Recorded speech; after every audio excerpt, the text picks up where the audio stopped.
Hello, everybody. I'm Dr. Jesse Jackson III. I am the chairman and lead advisor here at the Best Man Company LLC. Welcome.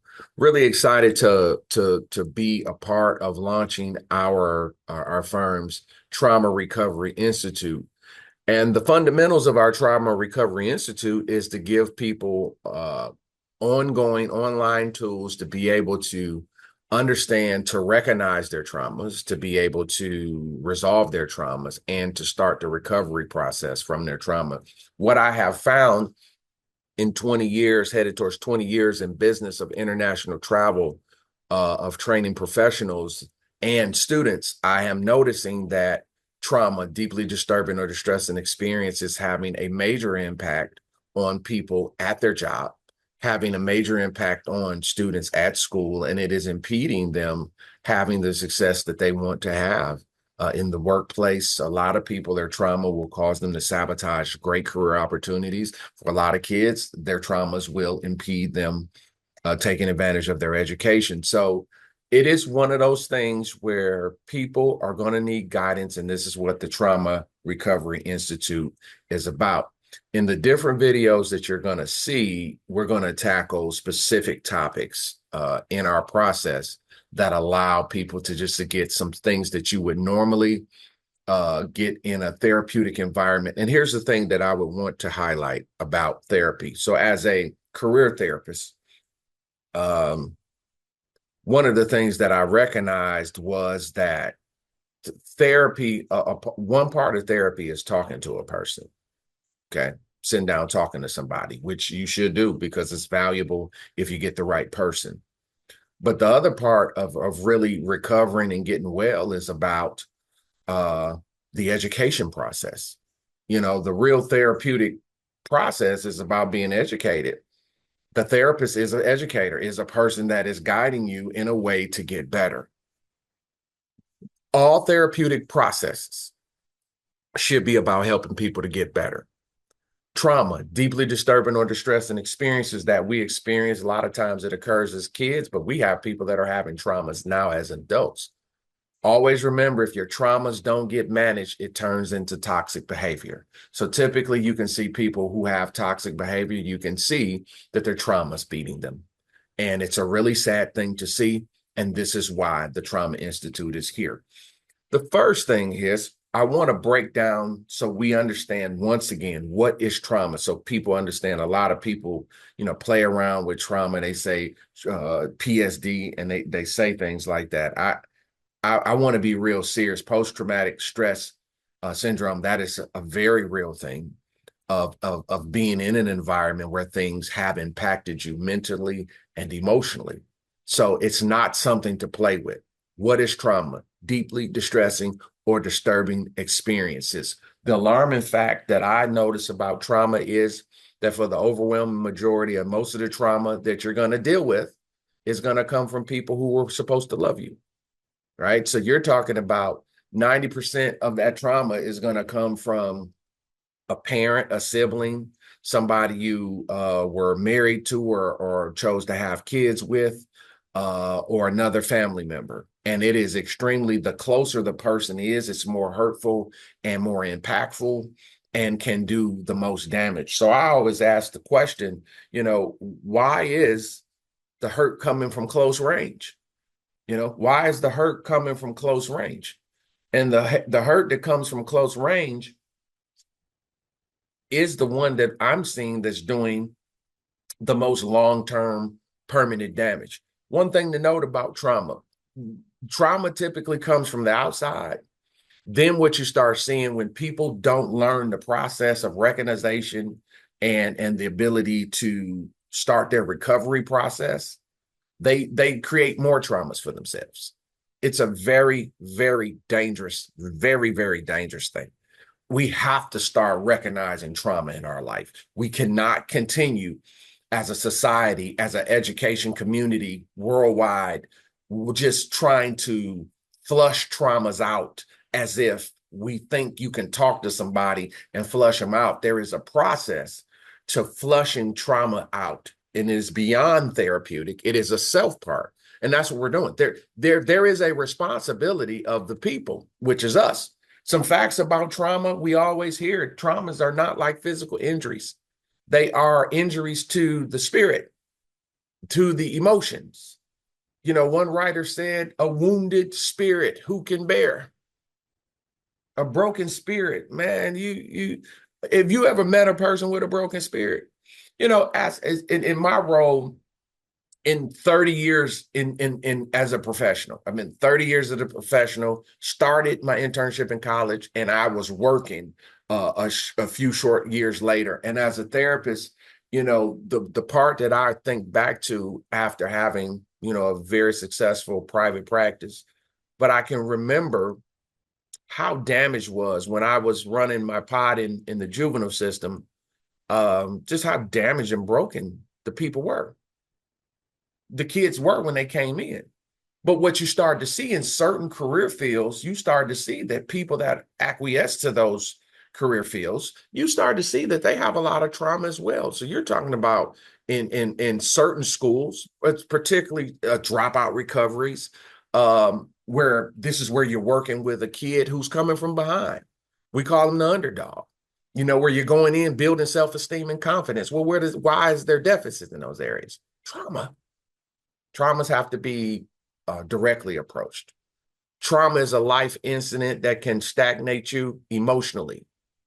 So a person says they moved on. Some of the worst advice we get is move on, because that's not what we're going for. We're not going for the move on. We're going for the recognition, to be able to recognize it so we can start a process toward recovery. So we need to recognize it so we can resolve it.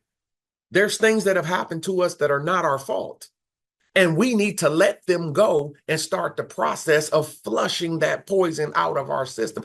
It is a recovery process. That's what I'm working folks through here now. This is not a motivational speech. You can't go to the church house and you use your faith. Faith, the writer stated, faith without works is dead. You got to do something, people. You're responsible for what's going on with you. You have to do some work. So it can stagnate you emotionally, so you can look physically good on the outside, but you're an emotional wreck and you're sensitive and you cry real easy and you get mad at everybody, and then you go isolate and you act like a baby. And that's why people treat you like a baby. Every time you got to deal with something serious, you have a meltdown and you're a baby. Hello? Is anybody home? I'm dealing right now. I'm trying to help you get somewhere in life. Come on, y'all. We got to do something. Most of the people don't even know trauma's running their life. They think it's another person. They're mad at another person. They don't even know trauma's running their life. Things happen. They don't even know that trauma is running their life. Trauma impacts the brain. Trauma definitely has an impact on our brain. So this is when people get in that emotional condition, your brain starts being conditioned to go back to a childlike state. So trauma is so dangerous. You can have trauma as a kid, and you will go back to a childlike state as an adult when triggered. That's the impact it has on the brain. A lot of traumas that I'm seeing out here is death of a loved one. When do you stop missing somebody to die? You don't. So we just fake. We're totally fake about death. And here's the deal about trauma, folks. Trauma was never designed to run your life. Okay? It's not designed to run your life. It's real. When things happen, we are designed to be able to overcome them and go through a grief process, get on the other side of grief. The grief process is a full process that leads you out of the dark. We don't do that. Do you know? See, and I speak from a professional space as a professional trauma recipient, right? I, you know, I both my parents are gone. Both my sisters are gone.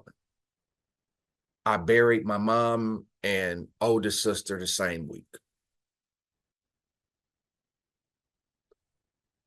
I fell off the face of the earth.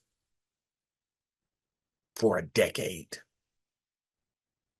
Clinical depression. I didn't know it. Nobody knew how to help me. They thought they were helping me by leaving me alone, because I'm to myself. I have destructive habits. Nobody knew how to help me. See? And that is what I'm talking about. We don't know. But yet and still, we're sitting here offering this advice like it's good advice, and it's not.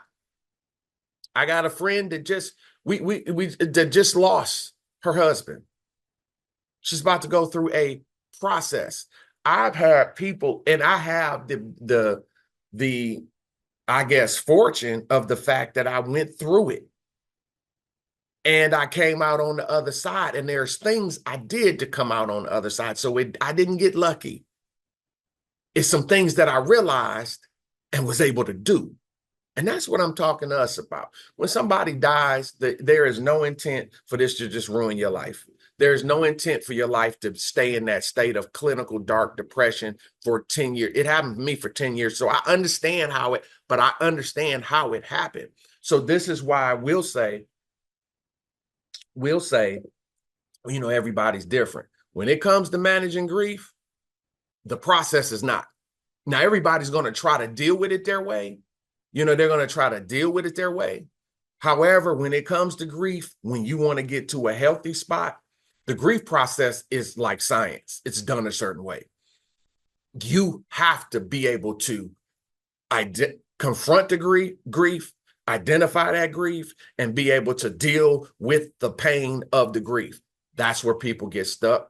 That's what people avoid. That's what people don't want to do. And that's where people are saying, well, everybody's different. And they absolutely are correct with that. People are different because some people say, hey, I'm ready. And here's the deal. You might not be ready to deal with it right now. And guess what? That's okay. That's okay. See, so I can say that dealing with it when you're ready is best. And you can only deal with it when you're ready. You can't fake this, and you can't force it.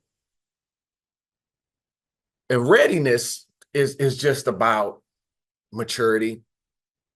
I can remember I had I was in a situation where one of a person who was near and dear to my children was in the hospital. And I kept dealing with the doctors, and I'd stayed positive, but I'm positive I wasn't faking out. I mentally would not go to a dark place of death. And I stayed there with the doctors. I stayed there with them. And the doctor said to me on a Saturday, she said, I really admire you for your strength. And I don't call it, it's because it's not strength. I told her, I don't have the luxury of going into a depression and sadness. Man, I got a couple of companies, plenty of, I got companies, employees depending on me. I got kids depending on me. I don't got time for that. I don't got 2 weeks to go down and be woe is me and really deal with it. I got to stay right here in my mental because I have responsibility. I have international business to run. I have employees. I have people on the calendar. I have 3 children. That's not an option for me. It's not fake. I'm not avoiding it. This is how I have to approach it to live and stay sane. She understood that. That's what we're talking about. But guess what? How was I able to do that? That's after being all broke up and all that failure over the years. I realized that. I came to realize that after 20 plus years of failure and not realizing it and falling off the boat. I can remember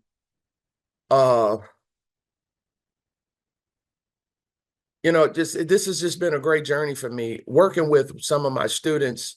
And I had a student in Ohio, never forget. He lost his mom. His mom was sick during the school year, and his mom died during the school year.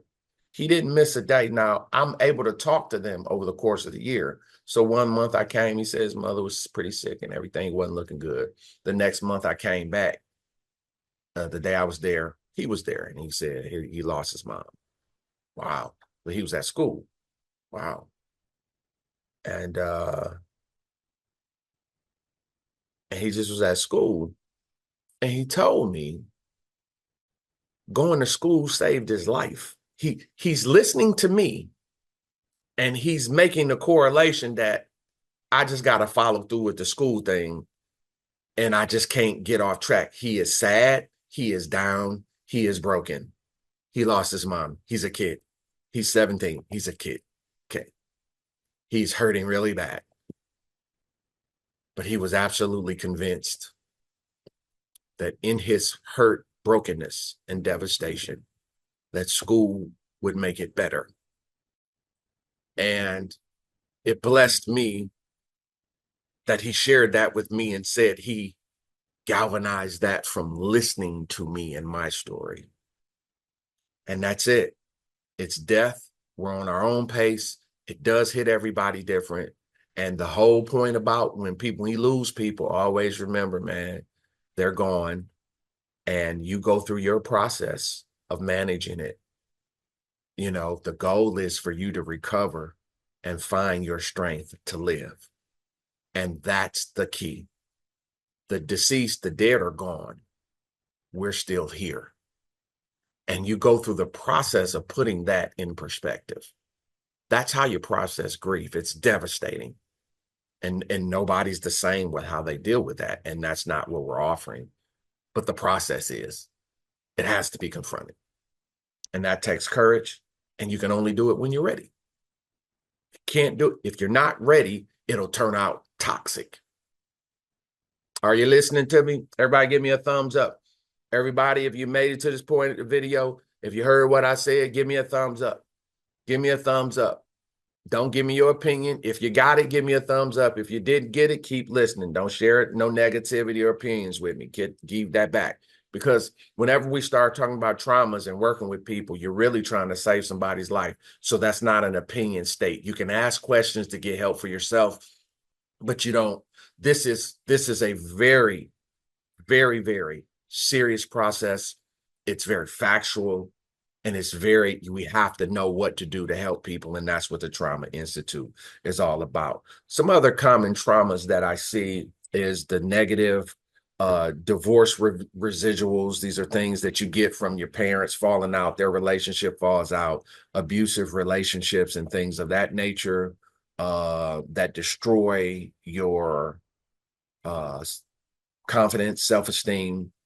Trust issues where you see people that love each other, they just lie to each other all the time. So it really builds the character of a liar in the kid.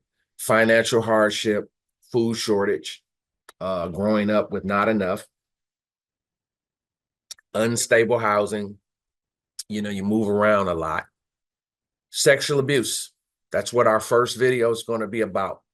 Sexual abuse, drug use and abuse, active mental illness, unstable life situations, child custody issues. That's basically revenge court.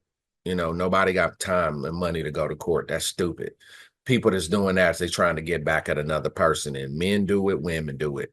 And I can tell all y'all to y'all face, you stupid. If you ended up in court and y'all can't amicably come up with a way to just do some business on behalf of the kid, because what y'all are using the kid is as a pawn.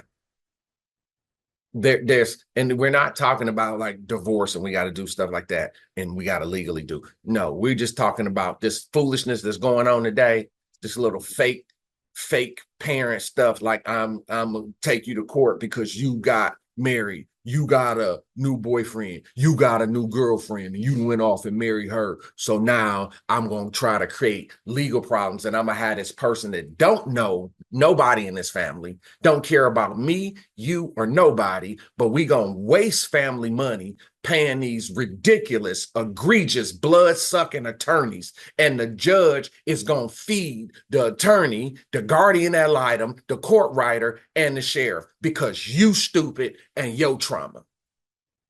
All facts. You need to identify the trauma in you because you creating new traumas for yourself and for the kid. Congratulations. Good job. And when the kid turns out hating you, after all you did, like, I'm going to take you to court, Mom, you know, your mama won't let me say, and get it worked out. The court ain't the place to get it worked out. And can't nobody make you do nothing. Like some middle guy gonna tell you what to do. The courts awarded me custody of my kid. The courts let me see my kid. That's trauma. Y'all fools. And you're stupid and need to get your life under control. Gang. Health problems in the family. Criminal exposure. Education neglect. Nobody in your family is graduated. Parent issues. You know, your parents don't like you. They treat you horrible, even as an adult. Family separation, negative race ideas, growing up in racist environments, housing displacements, and exposure to street violence. These are some of the very common traumas that I see, and that's a very dangerous thing. What we see, what is the negative results and residual of trauma? Angry at other people. It's always somebody else's fault. Always sad. Isolate, leave me alone. Hypersensitivity to perceived threats. You know, everybody's trying to hurt you and disrespect you. Antisocial personality, can't get along with anybody. You're entitled. You're hurt, so because I'm hurt, I got the right to disrespect and hurt other people. And then trauma bonding. Everybody you hang out with has trauma because they will understand. They agree with you. So your whole crew, you're looking for a group of people to agree with you because trauma. That is the type of thing that if you have seen this, the Trauma Recovery Institute is for you. Take advantage of these videos, take advantage of this website, take advantage of all these links, send it to friends and people you love. Once again, this is not about opinion. If you can recognize trauma in yourself, use this as a tool. You use it to help yourself. Any other reason to use it is a waste of time. I'm Dr. Jesse Jackson III here. I am the lead advisor and consultant of the Best Man Company here to support you in your recognition, in your resolution, and in your recovery of trauma. Use these tools to be an effective part of your growth and development. I'll see you in our first video.